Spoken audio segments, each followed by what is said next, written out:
La première fois que Nathan Hollister a vu Delilah Armstrong, elle essayait d'acheter de la farine. C'était au magasin général de Medicine Bow, dans le Wyoming. Il a vu la femme du commerçant pointer impatiemment la liste des prix manuscrits.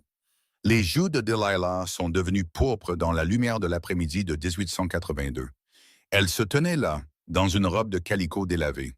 Ses cheveux couleur de miel foncé étaient tirés en une simple tresse. Elle tendait des pièces dans sa paume. Madame Henderson soupirait de façon théâtrale. Elle a compté l'argent elle-même. Elle marmonnait assez fort pour que les autres clients l'entendent. Elle disait que certaines personnes n'avaient tout simplement pas le bon sens le plus élémentaire. Nathan était appuyé contre le comptoir. Il attendait sa commande de savon pour sel et de munitions. C'est alors qu'il a remarqué la façon dont les doigts de Delilah tremblaient légèrement. Elle rassemblait ses achats. Ses yeux verts restaient fixés sur le sol. Elle se déplaçait dans le magasin comme quelqu'un qui essaie de prendre le moins de place possible. Il avait 26 ans. Il avait passé les 8 dernières années à convoyer du bétail du Texas au Montana. Il avait appris à lire les gens comme d'autres hommes lisaient les journaux. Ce qu'il voyait en Delilah Armstrong n'était pas de la stupidité. C'était tout autre chose. Quelque chose qui lui donnait envie de s'interposer entre elles et chaque mot dur qui lui avait été jeté. « Merci », dit doucement Delilah à Madame Henderson. Sa voix était à peine plus qu'un murmure. « Dites à votre père d'envoyer quelqu'un qui sait lire la prochaine fois », dit Madame Henderson. Elle emballait la farine dans du papier brun avec des mouvements secs et efficaces. « Je n'ai pas le temps de materner des femmes adultes qui ne savent pas faire un simple calcul. » Nathan sentit sa mâchoire se crisper. Il paya rapidement ses marchandises. Il suivit Delilah dans la rue poussiéreuse. Le vent de septembre y portait l'odeur de l'herbe des prairies et d'une pluie lointaine. Elle chargeait ses achats dans un petit chariot attelé à une vieille jument grise. Il s'approcha, retirant son chapeau dans le geste que sa mère lui avait appris avant de mourir. « Excusez-moi, mademoiselle, dit-il. Je n'ai pas pu m'empêcher de remarquer que Madame Henderson était méchante à l'intérieur. » Delilah leva les yeux vers lui avec ses remarquables yeux verts. Un instant, elle sembla peser le pour et le contre, fuir ou rester. Elle avait peut-être 22 ou 23 ans, devina-t-il. Son visage aurait été qualifié de beau si elle avait un jour levé le menton assez haut pour qu'on le voie correctement. « Elle a raison, dit simplement Delilah. Je ne sais pas lire. Je ne sais pas faire de calcul de tête comme les autres. Les gens disent que je suis simple d'esprit. » « Les gens disent beaucoup de choses, répondit Nathan. La plupart ne valent pas le souffle qu'il faut pour les dire. L'ombre d'un sourire traversa son visage avant de disparaître. C'est gentil à vous de dire ça, mais vous n'avez pas besoin de faire semblant. Je sais ce que je suis. Et qu'est-ce que c'est? Elle le regarda alors avec une expression qu'il ne pouvait pas tout à fait nommer. Lente, simplette, le fardeau de mon père. Faites votre choix. Je les ai tous entendus. Nathan l'étudia un long moment. Il remarqua la façon soignée dont elle avait attaché ses paquets. Il vit les coutures nettes de sa robe, qui témoignaient de mains patientes et habiles. Et il nota qu'elle avait garé son chariot à l'ombre. Ainsi, la vieille jument ne souffrirait pas de la chaleur. « Je travaille avec le bétail depuis près d'une décennie, dit-il, et j'ai rencontré des hommes de Harvard qui ne savaient pas distinguer une vache malade d'une vache saine. Ils marcheraient droit dans un nid de serpents à sonnette. Ils étaient trop occupés à penser à des choses sans importance. L'instruction des livres est une forme d'intelligence, mais ce n'est pas la seule. C'est une jolie pensée, dit Delilah en grimpant sur le siège de son chariot. Mais ça ne change pas ce que je suis. Peut-être que vous n'êtes pas ce que vous pensez être, dit Nathan. Peut-être que vous êtes exactement ce que vous devez être. Elle le regarda depuis le siège du chariot. Quelque chose vacilla dans ses yeux. C'était peut-être de l'espoir, ou peut-être de la peur. Puis elle fit claquer sa langue pour la jument et s'éloigna. Elle laissa Nathan debout dans la rue, son chapeau à la main. Il la regardait partir. Il sentait que quelque chose d'important venait de se produire, sans pouvoir dire quoi exactement. La semaine suivante, Nathan se surprit à penser à Delilah Armstrong plus qu'il n'aurait dû. Il travaillait au ranch Double Creek, juste à l'extérieur de Medicine Bow. Il débourrait des chevaux et réparait des clôtures. Il économisait sa paie pour acheter son propre domaine un jour. Le travail était dur et honnête. Le genre de travail qui laisse un homme trop fatigué pour penser à la tombée de la nuit. Mais il se souvenait encore de la façon dont elle l'avait regardé, de la dignité tranquille dans sa voix quand elle avait admis ce que les autres disaient d'elle. Il se renseigna prudemment en ville, ne voulant pas paraître indiscret. La famille Armstrong avait une petite ferme à environ 8 kilomètres au nord de Medicine Bow. Delilah y vivait avec son père, Thomas Armstrong. Il avait perdu sa femme à cause du choléra 10 ans plus tôt. Les gens disaient que Thomas était un homme dur, déçu par sa fille unique. Il aurait souhaité qu'elle soit née différente, ou peut-être pas née du tout. Ils disaient que Delilah n'était jamais allée à l'école, qu'elle ne pouvait pas apprendre les lettres, peu importe combien de fois sa mère avait essayé de lui enseigner avant de mourir. Ils disaient qu'elle passait ses journées à s'occuper du jardin, à soigner les poules et à tenir la maison, et qu'elle vivrait et mourrait probablement dans cette ferme sans jamais devenir grand-chose. Nathan pensa à tous les hommes qu'il avait connus. Ils pouvaient en lire chaque mot de la Bible, mais ne pouvaient pas lire le ciel avant une tempête. Ils pouvaient chiffrer des nombres, mais ne pouvaient pas déchiffrer si un autre homme était honnête ou prévoyait de leur tirer dans le dos. Il pensa à la façon dont Delilah avait su garer son chariot à l'ombre pour son cheval. Et il se demanda quelles autres formes de sagesse elle portait, que les gens étaient trop stupides pour voir. Le samedi suivant, Nathan se rendit en ville. Son but était d'être au magasin général au moment où il pensait que Delilah pourrait y être. Il se disait qu'il était stupide, qu'il devrait laisser les choses comme elles sont. Mais son cœur avait sa propre idée de ce qui était censé. Effectivement, vers le milieu de la matinée, il vit le petit chariot avec la jument grise s'arrêter devant le magasin général Henderson. Cette fois, quand Delilah entra, Nathan était déjà à l'intérieur. Il faisait semblant d'examiner un présentoir de bride. Il la regarda s'approcher du comptoir avec une liste. Quelqu'un l'avait écrite pour elle, probablement son père. Monsieur Henderson travaillait aujourd'hui à la place de sa femme. Il prit la liste en jetant à peine un regard à Delilah. « Donnez-moi environ 10 minutes pour rassembler tout ça », dit Monsieur Henderson sans méchanceté. C'était un homme juste, bien qu'un peu inconscient de la cruauté de sa femme. Delilah hocha la tête et s'écarta pour attendre. Nathan vit sa chance et s'approcha, faisant semblant de la reconnaître soudainement. « Mademoiselle Armstrong », dit-il en touchant le bord de son chapeau. « Nous nous sommes rencontrés la semaine dernière, Nathan Hollister. » Elle parut surprise, puis méfiante. « Je me souviens. Je me demandais si je pouvais vous demander conseil sur quelque chose, » dit Nathan. Il se lança dans le plan qu'il avait élaboré toute la semaine. « J'essaie de soigner un cheval avec une mauvaise patte et rien de ce que je fais ne semble aider. Mon contremaître dit que je devrais simplement abattre l'animal et en finir. Mais je déteste abandonner. Vous semblez être quelqu'un qui sait prendre soin des choses. » Les yeux de Delilah s'écarquillèrent légèrement. « Vous voulez mon conseil? Si vous êtes disposé à le donner? » Un instant, elle le fixa comme s'il avait parlé une langue étrangère. Puis, lentement, elle dit « Qu'avez-vous essayé? » Nathan décrivit les symptômes du cheval, le gonflement de la patte avant, la chaleur dans l'articulation, la façon dont l'animal la ménageait en marchant. Pendant qu'il parlait, il regarda le visage de Delilah changer. L'incertitude disparut, remplacée par la concentration et la réflexion. « Le cheval mange-t-il toujours? » demanda-t-elle. « Oui, son appétit est bon. Et le gonflement diminue-t-il pendant la nuit et revient-il pendant la journée? Ou reste-t-il constant? » « Il diminue un peu la nuit, » dit Nathan, surpris par la spécificité de sa question. Delilah se mordit la lèvre inférieure, réfléchissant. « On dirait plutôt une entorse qu'une infection. Si c'était une infection, le gonflement serait constant et le cheval n'aurait probablement plus d'appétit. Ma jument est devenue boiteuse il y a 2 ans avec quelque chose de similaire. J'ai fait un cataplasme avec de la consoude et j'ai bandé la patte. Je l'ai gardée au box pendant 2 semaines sans travail. Je mettais aussi de l'âme amélie dessus 2 fois par jour pour réduire l'inflammation. Elle a très bien guéri. » Nathan sentit un sourire se dessiner sur son visage. C'est exactement le genre de sagesse dont j'avais besoin. Le genre qui vient de l'observation et de l'apprentissage, pas de la lecture dans un livre. Une légère rougeur colora ses joues. N'importe qui s'occupant d'animaux saurait de telles choses. Non, dit fermement Nathan, pas n'importe qui. Il faut se soucier assez pour faire attention, pour se souvenir de ce qui fonctionne et de ce qui ne fonctionne pas. Cela demande de l'intelligence, Mademoiselle Armstrong. Une sorte différente de l'instruction des livres, peut-être, mais de l'intelligence tout de même. Avant que Delilah ne puisse répondre, M. Henderson annonça que sa commande était prête.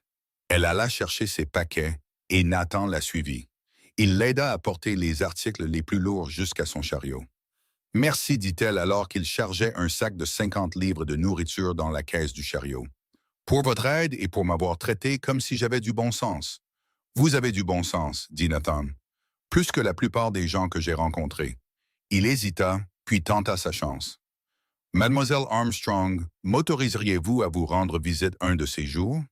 J'aimerais apprendre à mieux vous connaître. Ses yeux s'écarquillèrent de choc. Me rendre visite? Vous voulez dire me faire la cour? C'est exactement ce que je veux dire. Mais je ne sais pas lire, dit-elle comme si cela expliquait tout. Je ne sais pas faire de calcul.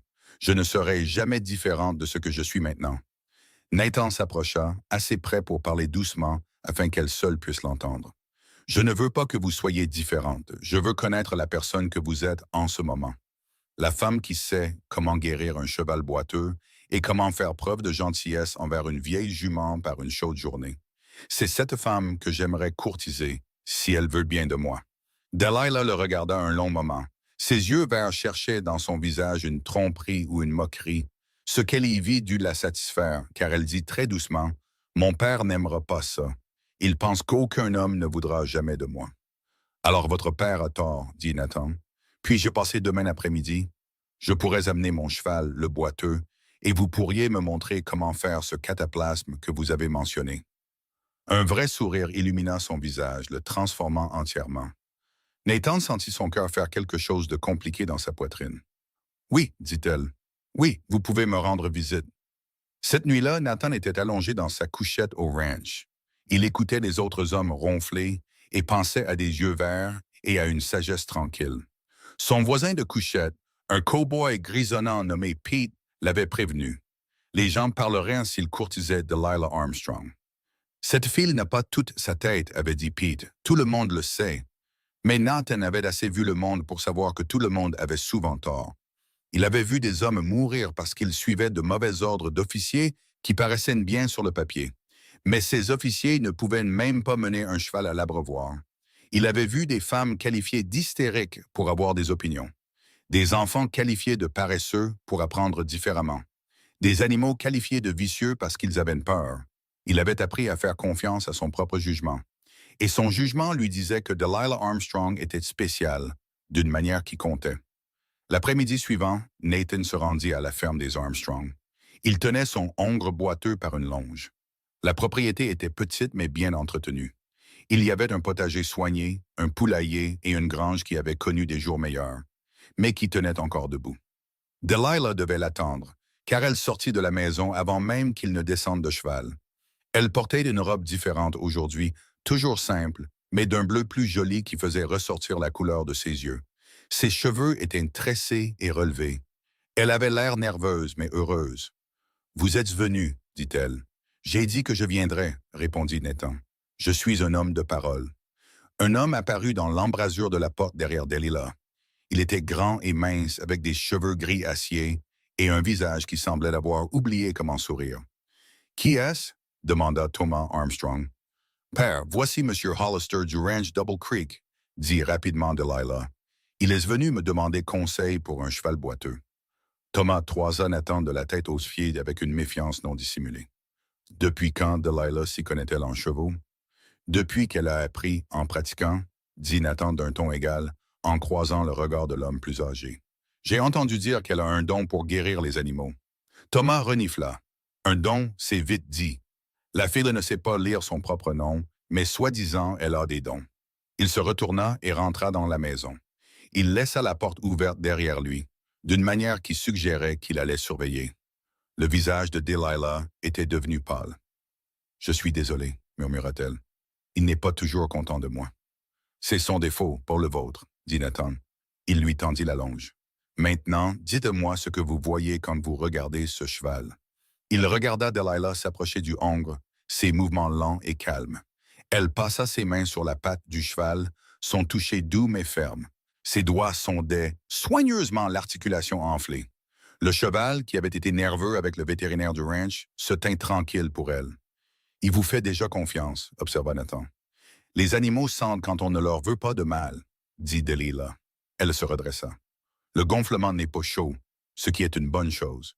Et voyez ici la façon dont il se tient. Il met encore un peu de poids dessus. Cela signifie que ça lui fait mal, mais pas terriblement. Nous pouvons l'aider. Pendant l'heure qui suivit, Delilah montra à Nathan comment faire le cataplasme. Elle mélangea des feuilles de consoude qu'elle avait cueillies près du ruisseau avec un liant. Elle expliqua à quelle fréquence le changer et comment savoir si le cheval s'améliorait. Elle parlait avec confiance de ce sujet, son hésitation habituelle disparaissant. C'était son langage, réalisa Nathan. Pas des lettres sur une page, mais le langage des choses qui poussent et qui guérissent. Le langage de la patience et de l'observation. Vous pourriez vendre ces cataplasmes, dit Nathan. Les gens paieraient cher pour quelque chose qui fonctionne aussi bien. Delilah secoua la tête. Personne n'achèterait de remède à quelqu'un comme moi. Ils diraient que j'essaie de les tromper parce que je ne sais ni lire ni écrire. Alors je leur dirai que ça marche, dit Nathan. Ma parole a du poids dans la région. Elle le regarda avec une telle gratitude que sa poitrine lui fit mal. Pourquoi êtes-vous si gentil avec moi? Que voulez-vous? Je veux vous faire la cour comme il se doit, dit Nathan. Je veux vous emmener à la fête de l'église le mois prochain. Je veux que les gens voient ce que je vois quand je vous regarde.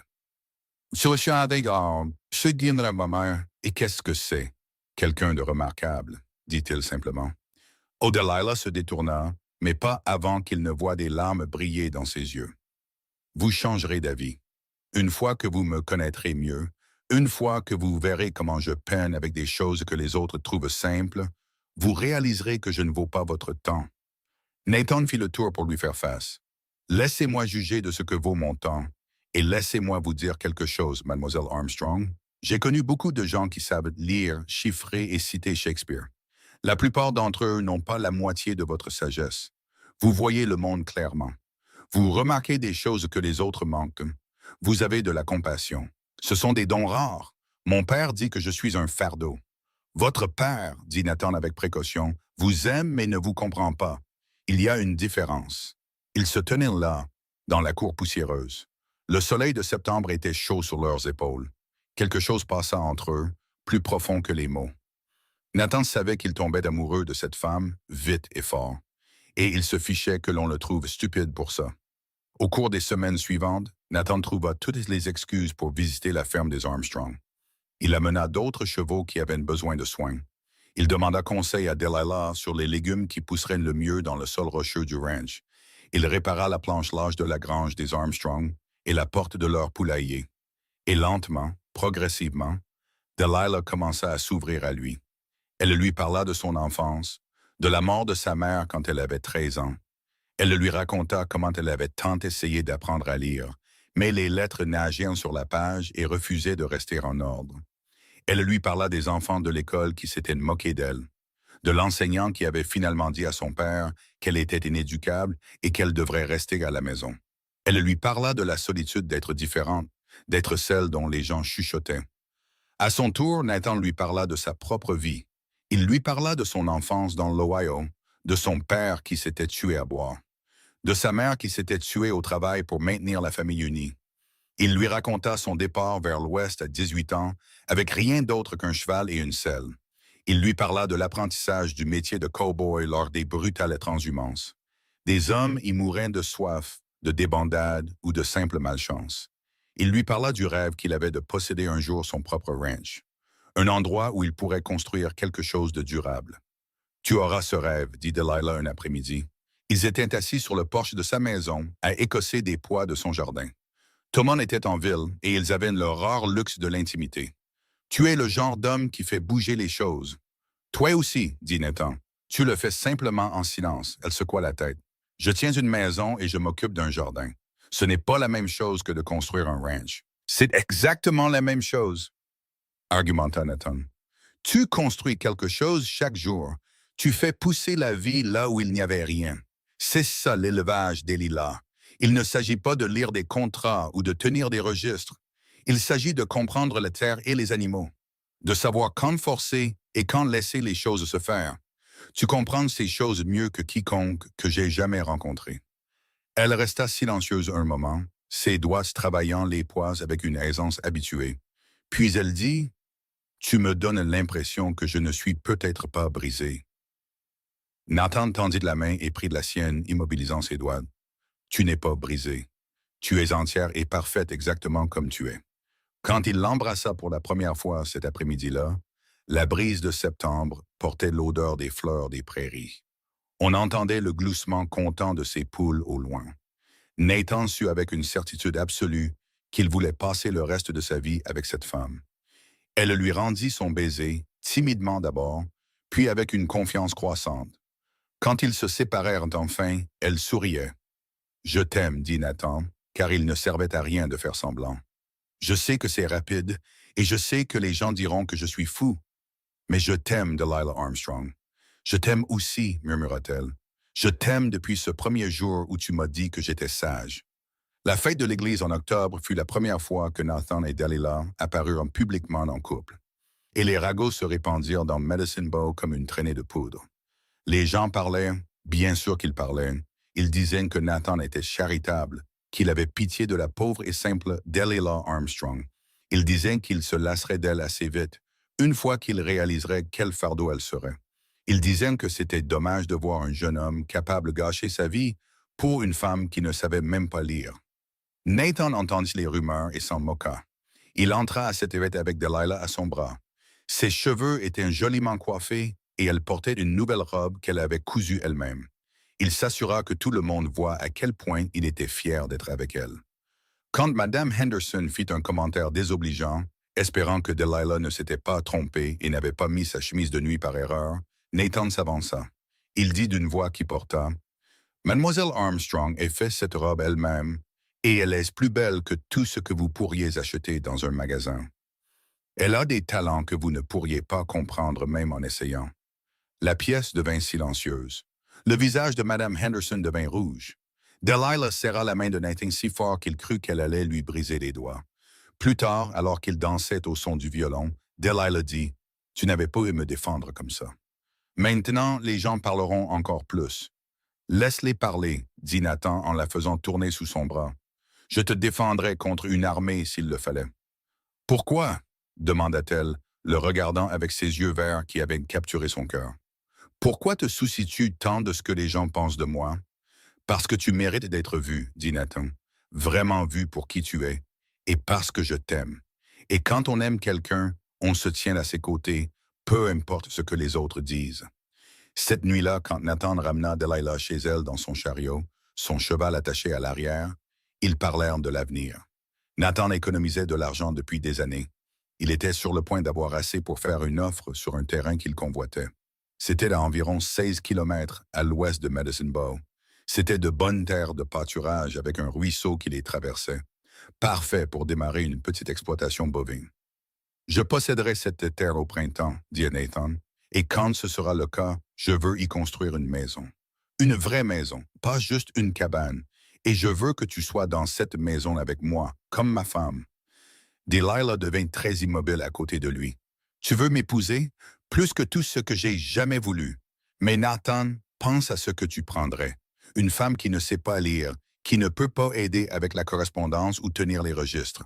Je serais un handicap pour toi. » Nathan arrêta le chariot et se tourna vers elle. « Écoute-moi, Delilah.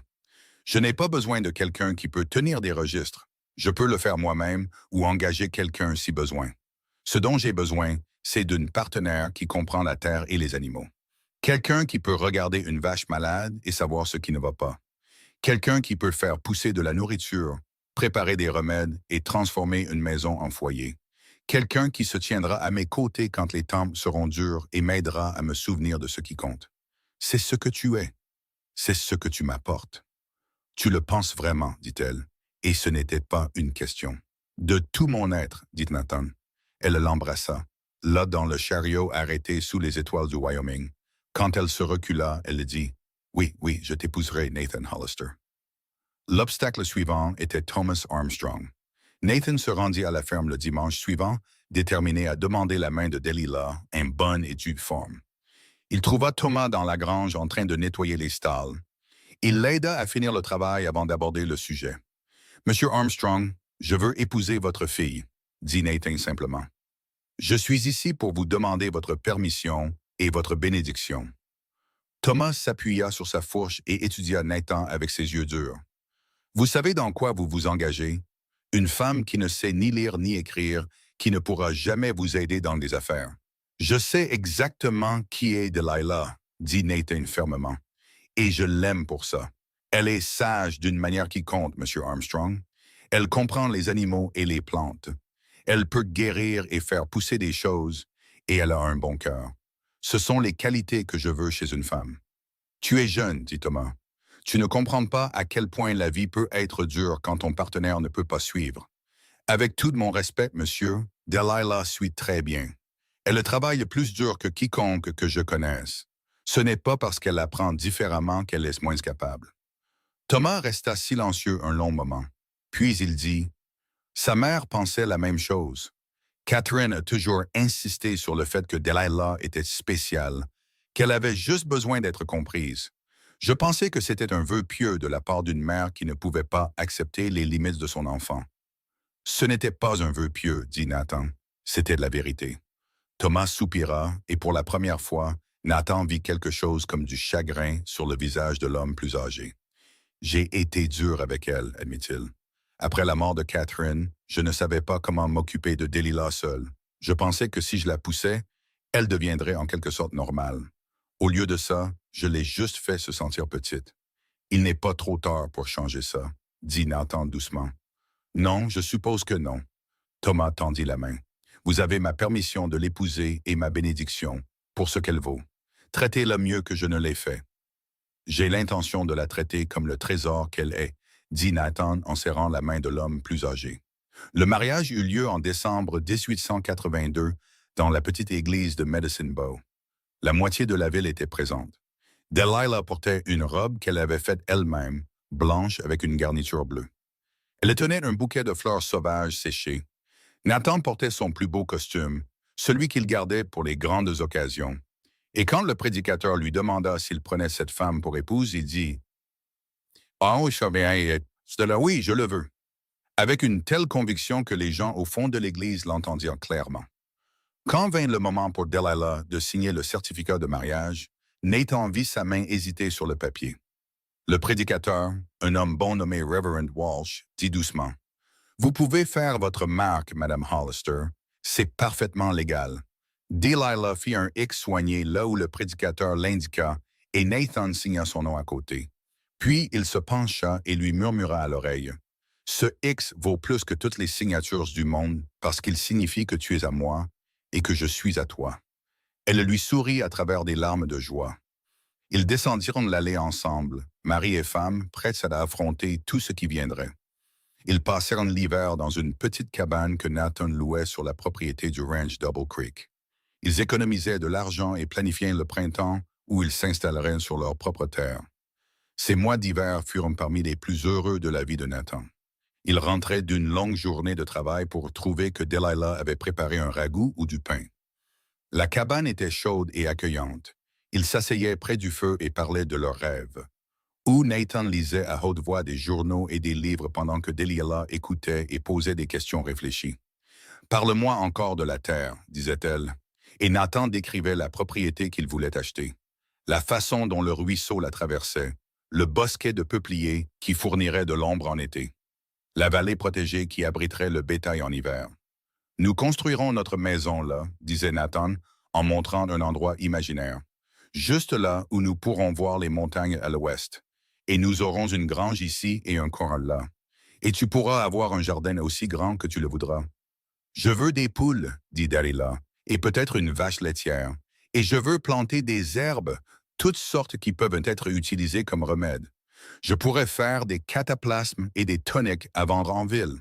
Tu devrais absolument, encouragea Nathan. Tes remèdes sont meilleurs que tout ce que le médecin a. En février, Nathan fit son offre sur le terrain et elle fut acceptée. Il était maintenant le fier propriétaire de 160 acres de territoire du Wyoming. Il les avait achetés en vertu de la loi sur la propriété fermière, avec l'argent qu'il avait économisé pendant 8 ans de dur labeur. Ce n'était pas un grand domaine, mais c'était le leur et c'était un début. Dès le dégel du printemps, ils s'installèrent sur la propriété et commencèrent à construire. Nathan était habile de ses mains et plusieurs hommes du ranch Double Creek vinrent l'aider pendant leur temps libre. Même Thomas Armstrong se présenta un week-end, marteau à la main, prêt à aider à construire la maison de sa fille. Je veux bien faire les choses pour elle, dit Thomas à Nathan alors qu'ils travaillaient sur la charpente des murs. J'ai réfléchi à ce que tu as dit sur la façon dont je l'ai traitée. Tu avais raison. J'ai laissé ma déception m'aveugler sur qui elle est vraiment. Dis-le lui, dit Nathan. Elle a besoin de l'entendre de ta part. Ce soir-là, alors qu'ils étaient tous assis autour du feu de camp à dîner, Thomas prit Delilah à part. Nathan observa de loin le père et la fille parler. Il vit le visage de Delilah se crisper, vit Thomas la prendre dans une étreinte maladroite. Quand elle revint aux côtés de Nathan plus tard, ses yeux étaient rouges, mais elle souriait. Il s'est excusé, dit-elle avec étonnement. Il a dit qu'il s'était trompé sur moi, qu'il voit maintenant que je suis capable d'une manière qu'il ne comprenait pas. Il a dit qu'il est fier de moi. Nathan la serra contre lui, comme il se doit. En mai, la maison était terminée. Elle était petite, juste 3 pièces, mais elle était solide et bien construite. Elle avait une cheminée en pierre et des fenêtres en verre. Delilah pleura la première fois qu'elle traversa la maison terminée. Elle touchait les murs comme si elle ne pouvait pas tout à fait croire qu'ils étaient réels. « C'est à nous », n'arrêtait-elle pas de dire. « Vraiment à nous. Vraiment à nous », confirma Nathan. « Et nous la remplirons d'amour, de rire, et, si Dieu le veut, d'enfants un jour. » Ils passèrent ce premier été à établir leur ranch. Nathan acheta un petit troupeau de bétail, juste 20 têtes pour commencer, et 3 chevaux. Delilah planta un immense jardin et commença à cueillir des herbes dans la campagne environnante. Elle fit des cataplasmes, des toniques et des onguents. Nathan les emmena à Medicine Bow pour les vendre. Au début, les gens étaient sceptiques, mais quand la jument primée d'un éleveur se remit d'une grave infection à la patte après avoir utilisé le remède de Delilah, alors que le vétérinaire avait perdu espoir, la nouvelle se répandit rapidement. Bientôt, les gens venaient au ranch Hollister spécifiquement pour acheter les remèdes de Delilah. Elle les accueillait timidement, expliquait à quoi servait chaque remède et comment l'utiliser, et facturait des prix justes. L'argent n'était pas énorme, mais il aidait. Et plus que ça, il donnait confiance à Delilah. « Les gens commencent à te voir comme je te vois », lui dit Nathan un soir. Ils étaient assis sur le porche de leur maison, regardant le soleil se coucher sur les montagnes. « Ils commencent à comprendre que tu as de la valeur. »« Je commence à le croire moi-même », admit Delilah. « Pendant si longtemps, j'ai pensé que je ne valais rien parce que je ne savais pas lire. Mais je suis doué pour d'autres choses, des choses importantes. »« Tu es doué pour les choses essentielles ?» corrigea Nathan. « La lecture est une compétence utile, mais ce n'est pas la mesure de la valeur d'une personne. » Cet automne-là, Delilah découvrit qu'elle était enceinte. Elle l'annonça à Nathan un soir après le dîner, ses mains se tordant nerveusement dans son tablier. « Je vais avoir un bébé, dit-elle.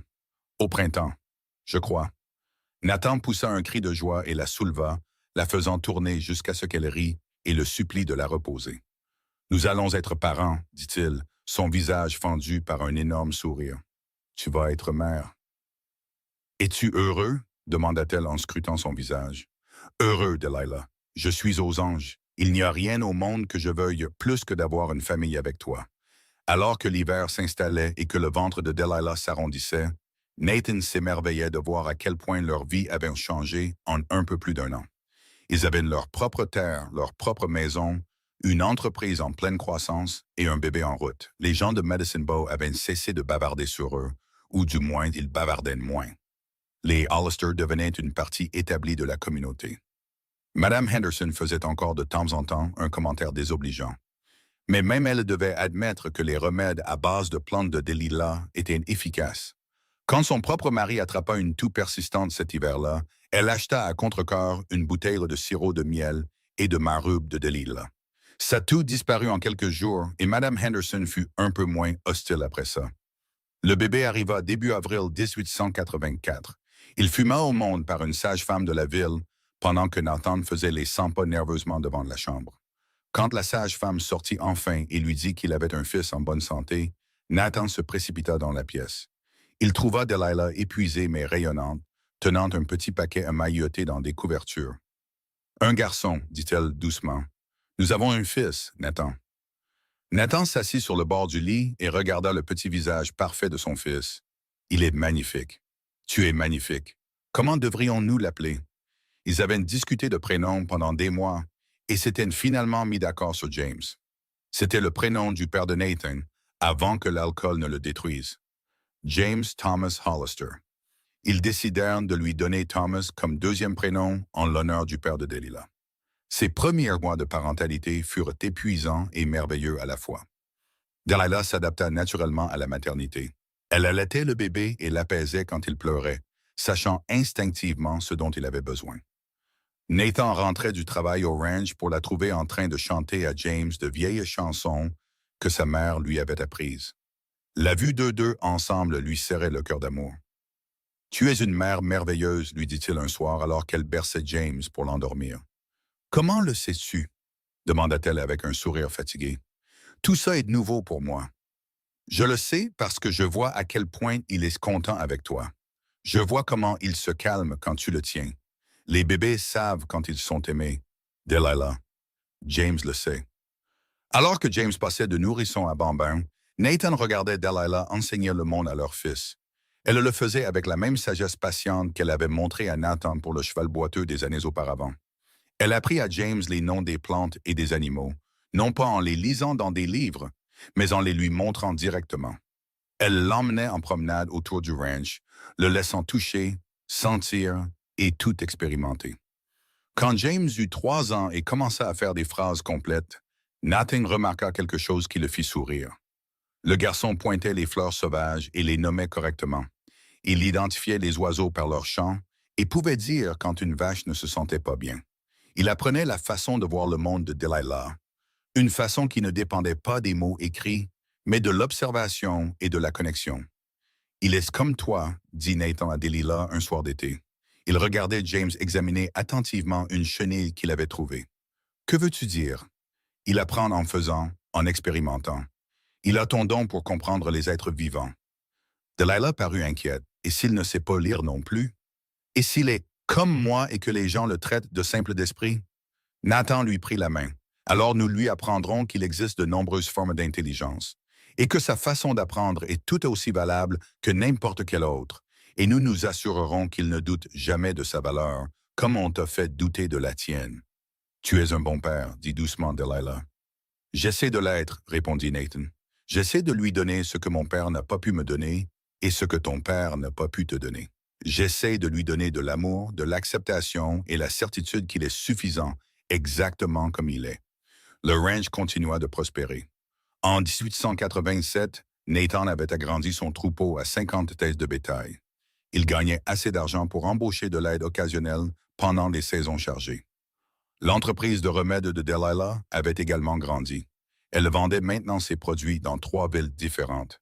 Les gens parcouraient des kilomètres pour la consulter au sujet d'animaux malades ou de maux persistants. Un jour, à la fin de l'été, une femme bien habillée de Cheyenne arriva au ranch dans un buggy élégant. Elle se présenta comme étant Madame Carolyn Mitchell.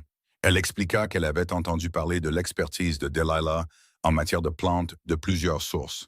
« Je tiens une pension à Cheyenne, dit Madame Mitchell, et je cherche quelqu'un qui peut me fournir des produits médicinaux de qualité. Je crois savoir que vous faites tout vous-même, Madame Hollister. »« Oui, Madame, dit Delilah, s'essuyant nerveusement les mains sur son tablier. « Je cueille les herbes et je prépare les remèdes selon les recettes que ma mère m'a apprises. »« J'aimerais passer une commande permanente, dit Madame Mitchell. Des livraisons mensuelles de vos articles les plus populaires. Je suis prête à vous payer 50 $ par mois pour une expédition standard. » Les yeux de Delilah s'écarquillèrent.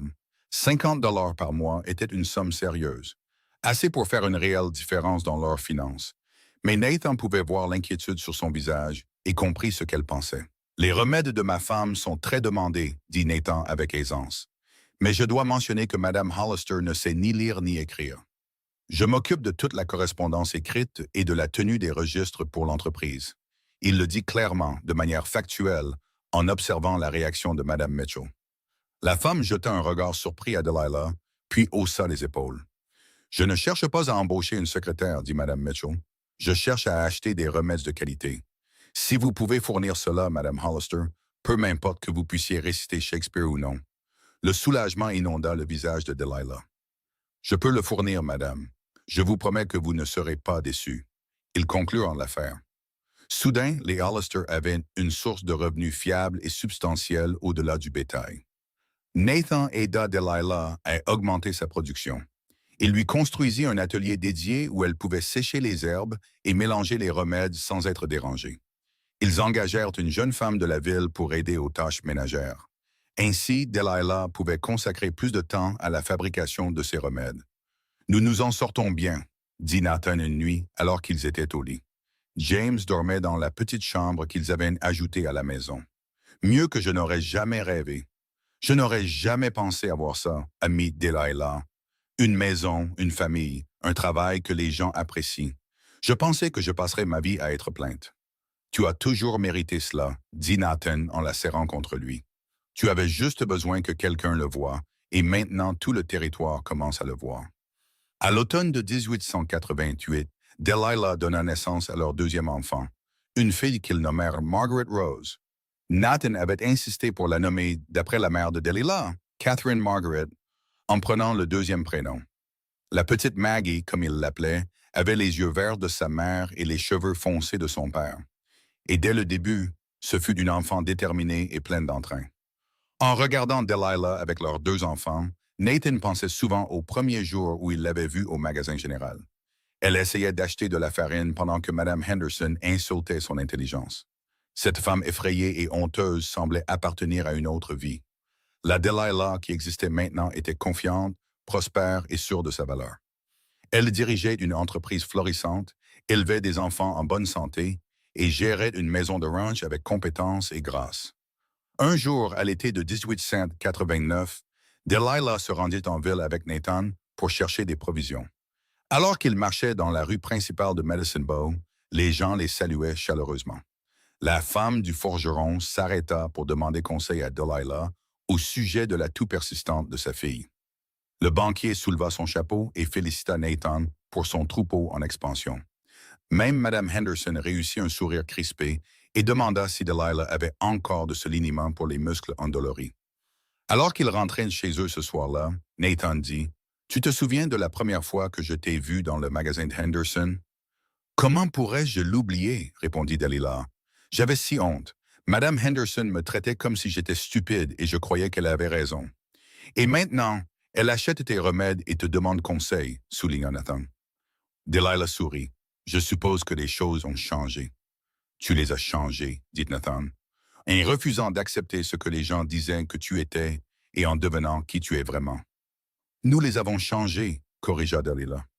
Tu m'as donné le courage de croire en moi, dit Nathan.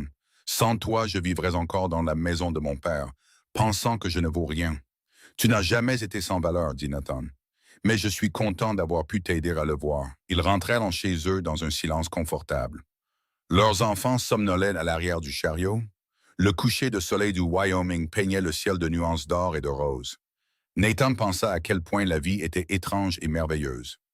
Comment une rencontre fortuite dans un magasin général avait mené à tout cela? L'amour, la famille, la prospérité et un but. Cet hiver-là, Thomas Armstrong tomba malade d'une pneumonie.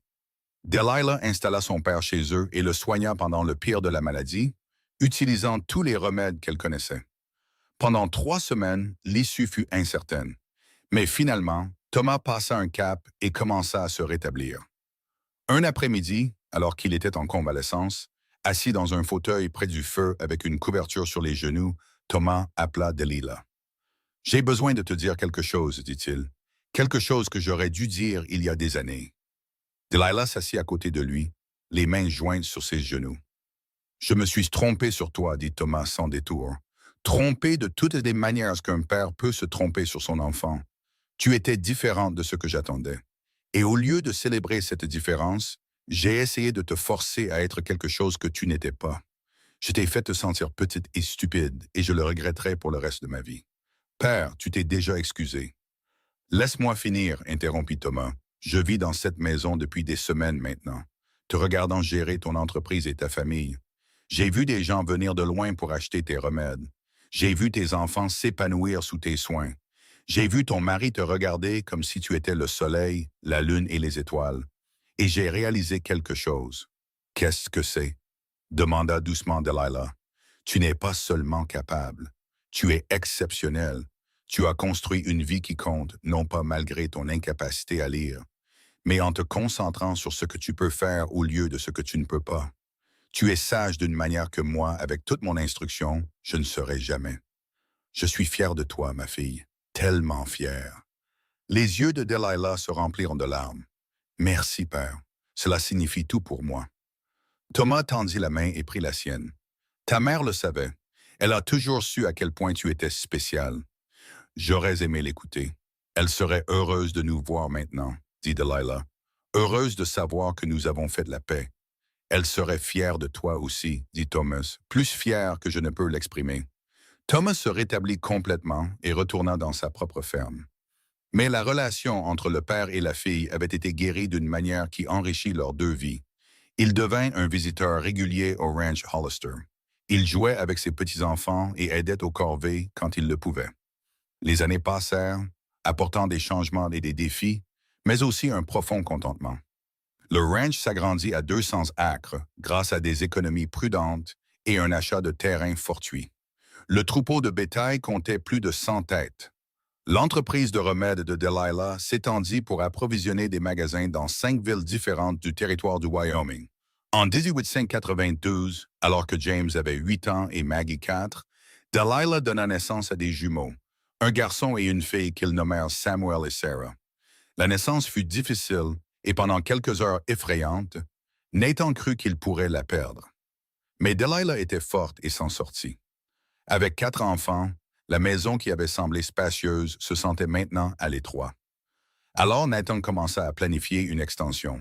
« Nous avons besoin de plus de chambres, dit-il, esquissant des plans sur papier, tandis que Delilah regardait par-dessus son épaule. « Et peut-être une plus grande cuisine.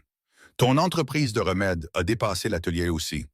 Nous devrions te construire une vraie salle de distillation. » « Tout cela coûte de l'argent, dit Delilah de manière pratique. « Nous avons l'argent, l'assura Nathan. Tu l'as gagné avec tes remèdes et le ranch se porte mieux que jamais. Nous pouvons nous permettre de nous agrandir. » L'agrandissement prit 2 étés à se terminer. Mais à l'automne de 1893, ils avaient une maison avec 6 chambres, une grande cuisine et une salle de distillation dédiée. Delilah pouvait y travailler sur ses remèdes. C'était la plus belle maison du comté, disaient les gens, construite par un cow-boy qui avait commencé avec rien et une femme qui ne savait pas lire. Un soir, assis sur le porche agrandi et regardant leurs enfants jouer dans la cour, Nathan dit « Nous avons construit une belle vie ici. »« Mieux que belle, répondit Delilah. Parfois, je dois me pincer pour croire que c'est réel. »« C'est réel, dit Nathan. C'est réel parce que tu es réel, parce que tes dons sont réels, parce que l'amour est réel. »« Le regrettes-tu parfois? » demanda Delilah. « M'avoir épousé au lieu de quelqu'un qui aurait pu aider avec les registres et la correspondance. » Nathan la regarda avec surprise. « D'où cela vient-il? »« J'ai entendu des femmes parler en ville la semaine dernière, admit Delilah. Elles disaient que tu aurais pu faire mieux, que tu t'es contenté de peu en m'épousant. Alors ces femmes sont des idiotes, dit Nathan fermement. Delilah, regarde autour de toi. Regarde ce que nous avons construit ensemble. Ce ranch, cette famille, cette vie. Rien de tout cela n'existerait sans toi. Ta sagesse, tes compétences, ton amour, tu ne m'as pas freiné, tu as tout rendu possible. Vraiment, vraiment. Il la serra contre lui, embrassant le sommet de sa tête. Tu es la meilleure chose qui me soit jamais arrivée. Je l'ai su le premier jour où je t'ai vu, et je le sais encore plus sûrement maintenant. Tu es ma partenaire, mon amour, mon tout. Delilah se détendit contre lui. Je t'aime, Nathan Hollister. Je t'aime aussi, Delilah Hollister. Plus que les mots ne peuvent le dire. En 1896, le Wyoming devint un État et la famille Hollister célébra avec le reste du territoire. À ce moment-là, James avait 12 ans et montrait des signes de vouloir suivre les traces de son père en tant qu'éleveur. Il était doué avec le bétail et les chevaux, patient et travailleur. Maggie avait 8 ans et avait le don de sa mère pour les plantes et la guérison. Elle suivait Delilah dans la salle de distillation, posant des questions sans fin sur les herbes et leur préparation. Les jumeaux, Samuel et Sarah, avaient 4 ans et étaient pleins de malice, tenant Nathan et Delilah constamment sur le qui-vive. La maison était bruyante, chaotique et pleine d'amour. Tout ce dont Nathan avait rêvé quand il était un jeune cow-boy solitaire sur les pistes à bétail. Un dimanche après-midi, toute la famille monta dans le chariot et se rendit à Medicine Bow pour l'office religieux. En entrant dans l'église, Nathan remarqua que les gens leur souriaient, hochant la tête respectueusement. Les Hollister étaient maintenant des piliers de la communauté, respectés et admirés. Après l'office, plusieurs personnes approchèrent Delilah pour lui demander d'acheter des remèdes ou pour la remercier de produits qui les avaient aidés. Une jeune mère dont le bébé souffrait de coliques saisit les mains de Delilah et dit « Votre eau de soin nous a sauvés. Je ne sais pas ce que nous aurions fait sans elle. Je suis heureuse d'avoir pu aider, dit chaleureusement Delilah.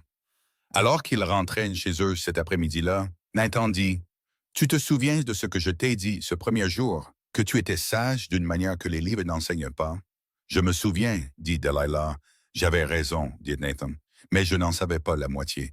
Tu n'es pas seulement sage, Delilah. Tu es brillante, tu as guéri des gens, construit une entreprise, élevé 4 merveilleux enfants et transformé une maison en foyer. Tu as fait tout cela sans lire un seul mot, et cela rend tout encore plus remarquable. Je n'aurais rien pu faire de tout cela sans toi, dit Delilah. Tu as cru en moi quand personne d'autre ne le faisait. Tu m'as donné le courage de croire en moi. Nous nous sommes rendus meilleurs l'un l'autre, dit Nathan. C'est ce que fait l'amour. Au printemps de 1898, Thomas Armstrong mourut paisiblement dans son sommeil à l'âge de 72 ans. Ils l'enterrèrent à côté de sa femme dans le cimetière de Medicine Bow et toute la ville se présenta pour les funérailles. Dans son testament, Thomas laissa sa petite ferme à Delilah ainsi qu'une lettre que Nathan lui lut à haute voix par la suite. « Ma chère fille, disait la lettre, j'ai passé trop d'années à être aveugle à ta vraie valeur. Tu n'as jamais été simple, jamais inférieur. Tu as toujours été exceptionnel et il a fallu un cow-boy aux yeux clairs pour voir ce que je ne pouvais pas. Je suis désolé pour les années que j'ai gaspillées à te faire sentir petite. Tu es la plus belle chose que j'ai jamais contribué à créer et je suis fier d'avoir été ton père. Vis bien, ma fille. Tu as mérité chaque bonheur. Avec tout mon amour, père. » Delilah pleura quand Nathan eut fini de lire, mais c'étaient des larmes de guérison, pas ceux de chagrin. Il a compris à la fin, dit-elle. Et qu'est-ce qui compte? Ils vendirent la ferme de Thomas et utilisèrent l'argent pour acheter plus de bétail et développer davantage l'entreprise de remèdes de Delilah. En 1900, elle fournissait des remèdes à des magasins dans tout le Wyoming et même au Colorado et au Montana. Nathan dut embaucher un comptable pour aider à gérer les finances car l'entreprise avait tellement grandi. Cet automne-là, James annonça qu'il voulait aller à l'université d'agriculture pour apprendre les techniques d'élevage modernes. Il avait maintenant 18 ans, un jeune homme plutôt qu'un garçon, et Nathan était fier de son ambition. « Tu soutiens cela? » demanda Delilah à Nathan en privé. « Tu veux qu'il parte? »« Je veux qu'il suive ses rêves, » dit Nathan. « De la même manière que j'ai suivi les miens. Il reviendra, Delilah. Ses ranchs est dans son sang.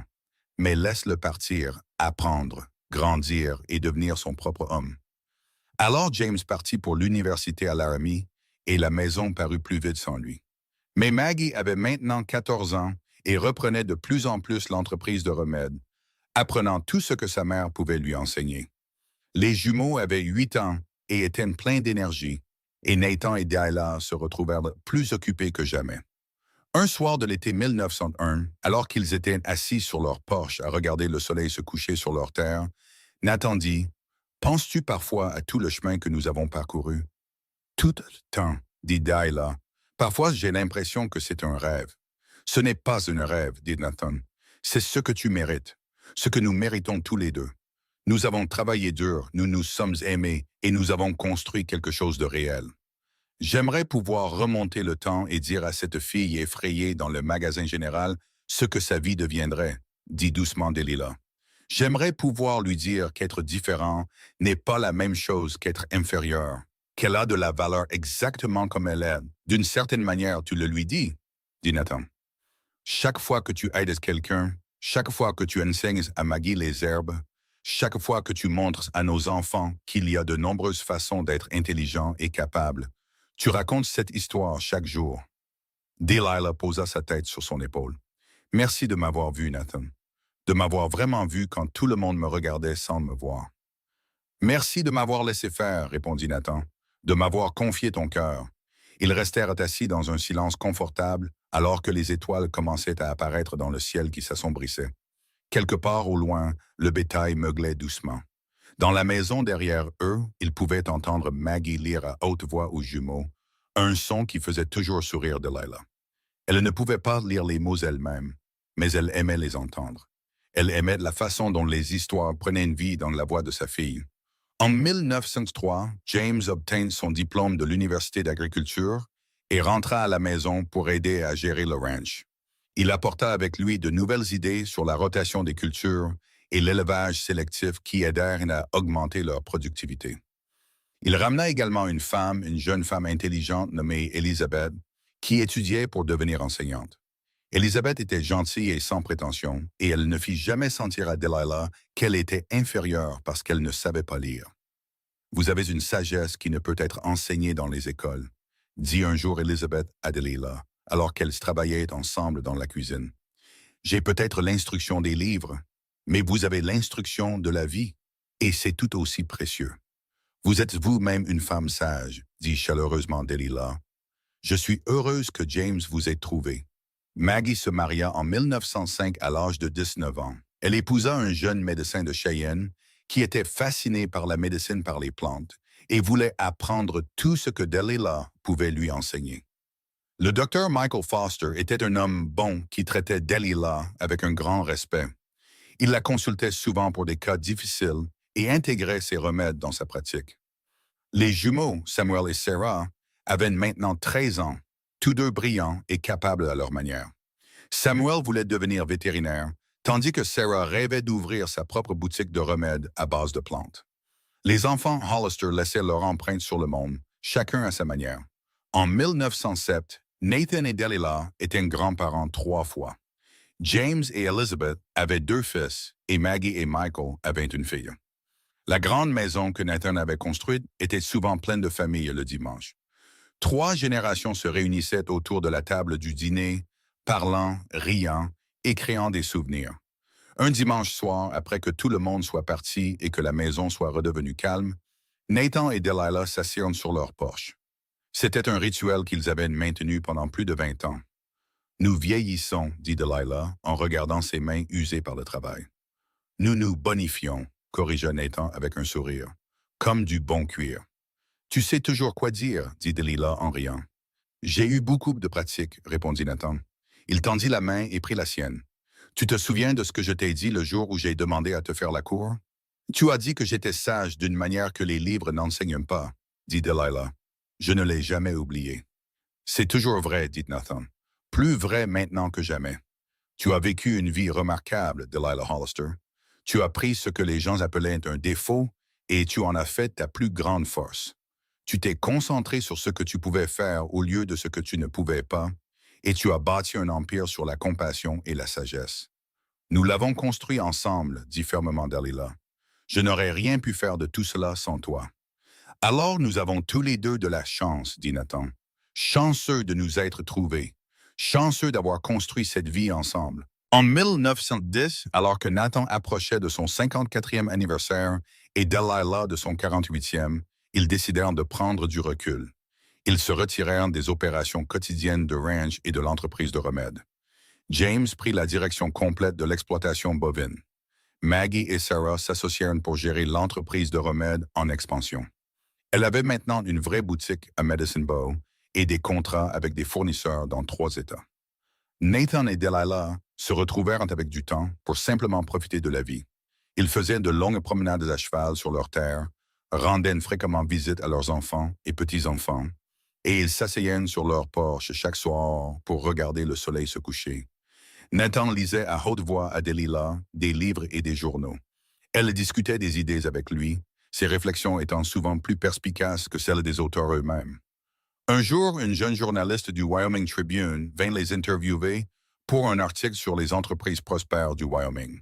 Elle était particulièrement intéressée par l'empire de la médecine par les plans de Delilah et comment il avait commencé.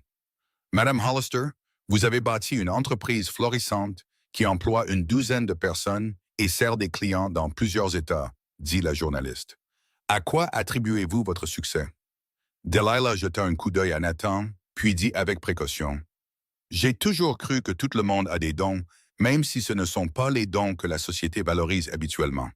Je ne sais ni lire ni écrire, mais je peux observer, me souvenir et comprendre les êtres vivants. Je me suis concentré sur le développement de ces dons plutôt que de pleurer ce qui me manquait. Les yeux de la journaliste s'écarquillèrent. Vous ne savez pas lire, mais vous dirigez une opération aussi sophistiquée? Mon mari s'occupe de tous les aspects écrits de l'entreprise, expliqua Delilah. Et maintenant, mes filles le font aussi.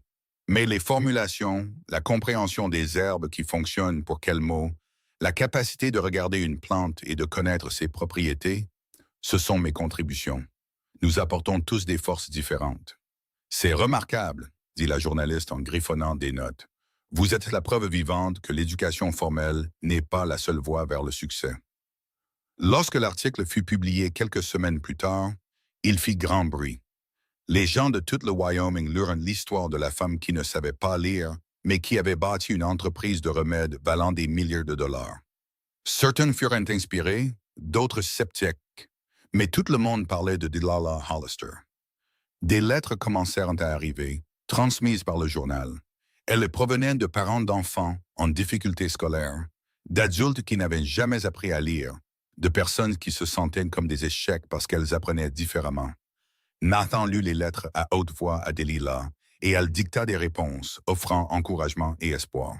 « Tu devrais leur raconter ton histoire, » insista Nathan, « toute l'histoire depuis le début. Les gens ont besoin de l'entendre. » Alors leur Delilah le fit. Nathan l'écrivit au fur et à mesure qu'elle parlait et ils la soumirent aux tribunes comme un témoignage à la première personne. La réponse fut écrasante. Le journal reçut des centaines de lettres en réponse et d'autres journaux de l'Ouest réimprimèrent l'histoire. Delilah devint une sorte de petite célébrité. La femme qui avait surmonté ce que d'autres voyaient comme un handicap pour construire une vie remarquable. Mais malgré toute l'attention et les éloges, Delilah resta humble et ancrée. « Je vis juste ma vie, dit-elle à Nathan, la même vie que j'ai toujours vécue. Je n'ai pas changé. La perception que les gens ont de moi a changé. C'est là le point, dit Nathan. Tu montres aux gens que leurs perceptions peuvent être fausses. C'est une leçon précieuse. En 1914, alors que le monde était au bord de la guerre en Europe, la famille Hollister se réunit pour célébrer le 32e anniversaire de mariage de Nathan et Delilah. La maison était pleine d'enfants, de petits-enfants et d'amis. Thomas Armstrong Jr., leur petit-fils, porta un toast. « À mes grands-parents, dit-il en levant son verre. Qui ont prouvé que l'amour voit ce que les autres manquent, que la sagesse se présente sous de nombreuses formes et que la meilleure éducation est d'apprendre à voir la valeur en soi et chez les autres. Joyeux anniversaire. Tout le monde applaudit et but. Nathan serra Delilah contre lui, l'embrassant franchement sous les sifflets et les applaudissements de leur famille. Plus tard cette nuit-là, seule dans leur chambre, Delilah dit « J'ai pensé à quelque chose. » « À quoi? » « À l'héritage. À ce que nous laissons derrière nous quand nous serons partis. » Nathan la prit dans ses bras. « Nous n'allons nulle part avant longtemps, mais quand ce sera le cas, nous laisserons derrière nous 4 enfants, une douzaine de petits-enfants, un ranch prospère, une entreprise florissante et la preuve que l'amour et la foi en quelqu'un peuvent tout changer. »« Je veux laisser plus, dit Delilah. Je veux laisser de l'espoir à toutes les personnes qui luttent comme moi, qui se sentent inférieures parce qu'elles apprennent différemment. Je veux qu'elles sachent qu'elles ont de la valeur. » « Tu leur as déjà donné cela, » l'assura Nathan. « Chaque jour que tu vis authentiquement, chaque fois que tu aides quelqu'un, chaque histoire qui est racontée sur la femme sage qui ne savait pas lire, mais savait tout ce qui comptait, c'est ton héritage. » Les années continuèrent de passer, apportant à la fois des joies et des peines. En 1918, l'épidémie de grippe balaya le Wyoming. Delilah travailla sans relâche pour aider, distribuant gratuitement ses remèdes à ceux qui en avaient besoin et soignant les malades aux côtés des médecins locaux. Ses efforts sauvèrent des vies et consolidèrent davantage sa réputation de guérisseuse et de femme d'une grande compassion. En 1920, Nathan avait 64 ans et Delilah 58. Ils étaient mariés depuis 38 ans, ensemble depuis encore plus longtemps, et leur amour n'avait fait que s'approfondir avec le temps. Ils s'asseyaient toujours sur leur porche chaque soir, se tenaient toujours la main comme de jeunes amoureux. Ils se regardaient toujours avec le même émerveillement qu'ils avaient ressenti des décennies auparavant. Un soir, alors qu'il regardait le soleil peindre le ciel de nuances d'or et d'ambre, Nathan dit, si je pouvais revenir en arrière et revivre ma vie, je ne changerais rien du tout. Même pas les moments difficiles? Demanda Delilah. Surtout pas les moments difficiles, dit Nathan. Ils m'ont mené à toi. Tout m'a mené à toi. Je ressens la même chose, dit doucement Delilah. Tu m'as donné une vie que je n'aurais jamais cru possible. Tu m'as donné l'amour, une famille, un but et la certitude que je suis suffisante. Tu as toujours été suffisante, dit Nathan. Je t'ai juste aidé à le voir. Ils restèrent assis dans un silence confortable alors que les étoiles commençaient à émerger. Les mêmes étoiles qu'ils regardaient ensemble depuis près de 4 décennies. Le ranch s'étendait autour d'eux. 200 acres de terre du Wyoming qu'ils avaient apprivoisés et entretenus. Dans la maison derrière eux, ils pouvaient entendre Maggie et Sarah travailler dans la salle de distillation, préparant le prochain lot de remèdes. De l'autre côté de la propriété, James vérifiait probablement le bétail une dernière fois avant la nuit. Leur famille, leur héritage, l'œuvre de leur vie. Tout était autour d'eux, solide et réel. En 1925, le conseil municipal de Medicine Bow vota pour nommer un nouveau centre communautaire d'après Delilah Armstrong Hollister. C'était en reconnaissance de ses contributions à la santé et au bien-être de la région. Lors de la cérémonie d'inauguration, le maire fit un discours sur le parcours remarquable de Delilah, de la fille que les gens appelaient Simplette à la femme qui avait changé d'innombrables vies. Madame Hollister représente le meilleur de l'esprit du Wyoming, dit le maire. Elle a fait face à des défis qui auraient brisé beaucoup de gens, mais au lieu d'abandonner, elle a trouvé sa propre voie. Elle a prouvé que l'intelligence se présente sous de nombreuses formes et que la sagesse ne se mesure pas au nombre de livres que vous avez lus, mais à la quantité de bien que vous faites dans le monde. Delilah, maintenant âgée de 63 ans avec des fils d'argent dans ses cheveux couleur de miel, se leva pour parler. Nathan avait écrit quelques notes pour elle, des choses qu'elle voulait dire. Mais alors qu'elle se tenait au pupitre, elle trouva que les mots venaient naturellement. « Je suis honorée par cette reconnaissance, dit-elle, sa voix stable et claire. Mais je veux être claire sur quelque chose. Je n'ai rien accompli seul. Mon mari Nathan a cru en moi quand je ne croyais pas en moi-même. Mes enfants m'ont soutenu et ont aidé à construire mon entreprise. Ma communauté a finalement appris à voir au-delà de ses préjugés et à me juger par mes actions plutôt que par mes limites. Nous sommes tous le produit des gens qui nous aiment et nous soutiennent. Si j'ai fait du bien dans ce monde, c'est parce que j'ai eu la chance d'avoir des gens qui ont vu mon potentiel et m'ont aidé à l'atteindre. » Les applaudissements furent tonitruants, et alors que Delilah retournait à son siège, Nathan lui serra la main. « C'était parfait, murmura-t-il. Je pensais chaque mot, répondit-elle. En 1930, alors que la Grande Dépression commençait à frapper la nation, la famille Hollister était en mesure d'aider les autres. Le ranch avait déjà surmonté des tempêtes financières et était sur des bases solides. L'entreprise de remèdes de Delilah, maintenant entièrement gérée par ses filles et petites-filles, continuait de prospérer. Les gens avaient toujours besoin de remèdes abordables. Nathan et Delilah, maintenant dans leur soixantaine avancée, se retrouvèrent à jouer le rôle de matriarche et de patriarche de la famille. Leur maison était toujours ouverte aux membres de la famille qui avaient besoin d'aide, et ils partageaient généreusement leurs ressources.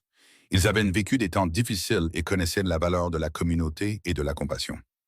Un soir d'hiver, assis près du feu avec des couvertures sur les genoux, Delilah dit « Penses-tu parfois à ce premier jour au magasin général? »« Souvent, admit Nathan. Je pense à quel point j'ai failli ne pas te parler, te laisser simplement partir. Ça m'effraie de penser à quel point ma vie aurait été différente. »« La mienne aussi, dit Delilah. Si tu n'avais pas vu en moi quelque chose qui valait la peine d'être connu, j'aurais passé toute ma vie à croire que je ne valais rien. »« Tu n'as jamais été sans valeur, dit Nathan, les mêmes mots qu'il lui avait dit tant de fois au fil des ans. Tu étais un trésor qui attendait d'être découvert. » En 1935, la santé de Nathan commença à décliner. Il avait 79 ans et avait vécu une longue et dure vie de travail. Les médecins dirent que son cœur s'usait, qu'il n'y avait rien à faire sinon le mettre à l'aise. Delilah refusa d'accepter cela. Elle essaya tous les remèdes qu'elle connaissait, consulta des médecins jusqu'à Denver et pria plus fort qu'elle n'avait jamais prié. Mais certaines choses, même l'amour et la médecine, ne peuvent les réparer. Un froid matin de janvier 1936, Nathan Hollister mourut paisiblement dans son sommeil, Delilah tenant sa main. Il avait 69 ans et avait été marié à l'amour de sa vie pendant 54 ans. Les funérailles furent les plus grandes que Medicine Bow ait jamais vues. Des gens vinrent de tout le Wyoming et des États voisins pour rendre hommage au cowboy qui avait bâti un ranch, une famille et un héritage d'amour. Mais plus que tout, ils vinrent pour soutenir Delilah, qui avait perdu son partenaire, son défenseur, son plus véritable ami.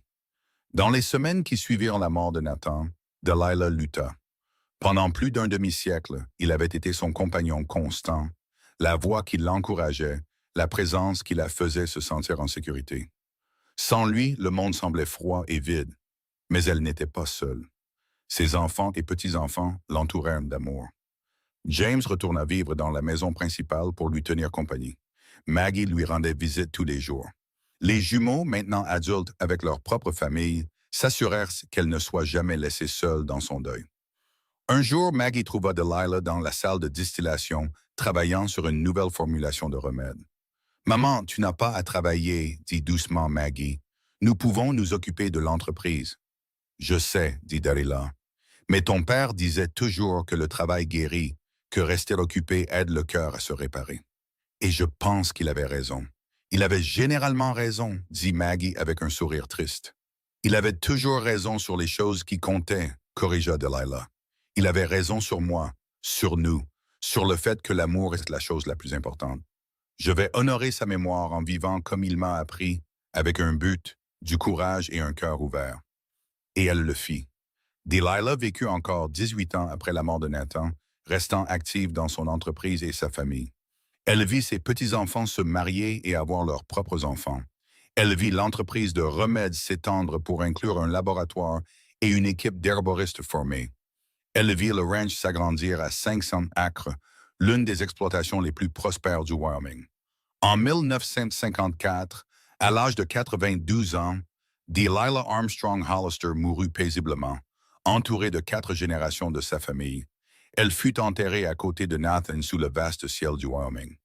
Sa pierre tombale disait simplement « Delilah Armstrong Hollister, guérisseuse, mère, femme sage ». Elle voyait le monde clairement. À ses funérailles, son arrière-petite-fille se leva et lut des passages d'un journal que Nathan avait tenu. Des passages qu'il avait écrits sur Delilah au fil des ans. Ils disaient qu'elle était simple parce qu'elle ne savait pas lire, lut la jeune fille, sa jeune voix claire dans l'église. Mais j'ai dit qu'elle était sage d'une manière que les livres n'enseignent pas. Et j'ai passé 54 ans marié à elle, et chaque jour elle m'a prouvé que j'avais raison. Elle m'a appris que l'intelligence a de nombreuses formes, que l'amour voit ce que les autres manquent, et que la meilleure sagesse vient de l'observation du monde avec un cœur ouvert et un esprit curieux. Elle a été le plus grand cadeau de ma vie, et je l'aimerai au-delà de la mort et dans tout ce qui viendra ensuite.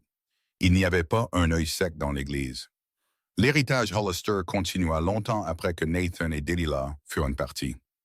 Le ranch prospéra sous la direction de leurs descendants. L'entreprise de remèdes devint une institution régionale, devenant finalement un fournisseur respecté de remèdes à base de plantes pour les magasins de santé et les cliniques de l'Ouest. Le centre communautaire Delilah Hollister à Medicine Bow existe toujours. Il accueille des programmes pour les enfants ayant des difficultés d'apprentissage, offre un soutien aux personnes qui ne savent pas lire et fournit des ressources à quiconque se sent marginalisé par l'éducation traditionnelle. Mais peut-être que le plus grand héritage que Nathan et Delilah ont laissé était l'histoire elle-même. L'histoire du cowboy qui a vu la sagesse là où d'autres voyaient la simplicité. L'histoire de la femme qui a refusé d'être définie par ce qu'elle ne pouvait pas faire et a plutôt construit une vie autour de ce qu'elle pouvait. L'histoire d'un amour qui regarde au-delà des jugements superficiels pour voir la vérité en dessous. C'est devenu une histoire que les mères racontaient à leurs filles, les enseignants à leurs élèves, et que quiconque s'est déjà senti inférieur se racontait quand il avait besoin d'espoir. C'était la preuve qu'être différent n'est pas la même chose qu'être inférieur, qu'il existe de nombreuses formes d'intelligence et que la sagesse la plus importante est la sagesse du cœur. En fin de compte, Nathan avait eu raison toutes ces années auparavant dans la rue poussiéreuse de Medicine Bow. Delilah n'avait pas été simple d'esprit. Elle avait été sage d'une manière que les livres n'enseignent pas. La sagesse de l'observation, de la compassion, de la connexion avec le monde naturel, de voir la valeur là où d'autres ne voyaient qu'un manque. Et cette sagesse avait bâti un héritage qui a duré des générations, touchant des milliers de vies et changeant la façon dont les gens pensaient à l'intelligence, à la capacité et à la valeur. La petite fille qui ne savait pas lire était devenue une guérisseuse, une femme d'affaires, une mère, une grand-mère et une arrière-grand-mère. Un pilier de sa communauté et la preuve que l'amour et la foi peuvent tout transformer. Et le cow-boy qui l'a vu clairement était devenu son partenaire dans la construction d'une vie qui comptait. Une vie pleine d'amour, de but et de sens. Ensemble, ils avaient prouvé que la meilleure sagesse ne se trouve pas dans les livres, mais en vivant authentiquement, en aimant pleinement et en ne permettant jamais aux autres de définir votre valeur. Ils avaient prouvé que chaque personne a des dons, même si ces dons ne sont pas ceux que la société valorise habituellement. Et ils avaient prouvé que lorsque quelqu'un vous voit vraiment, croit vraiment en vous, vous pouvez accomplir des choses au-delà de vos rêves les plus fous. Leur histoire est devenue une légende dans le Wyoming, transmise de génération en génération. Un témoignage du pouvoir de l'amour et des nombreuses formes que la sagesse peut prendre. Et chaque fois que quelqu'un se sentait inadéquat ou inférieur, chaque fois que quelqu'un luttait avec sa différence, les gens leur parlaient de Nathan et de Delilah Hollister. Le cow-boy et la guérisseuse qui ont prouvé qu'être fidèle à soi-même est la plus grande sagesse de toutes.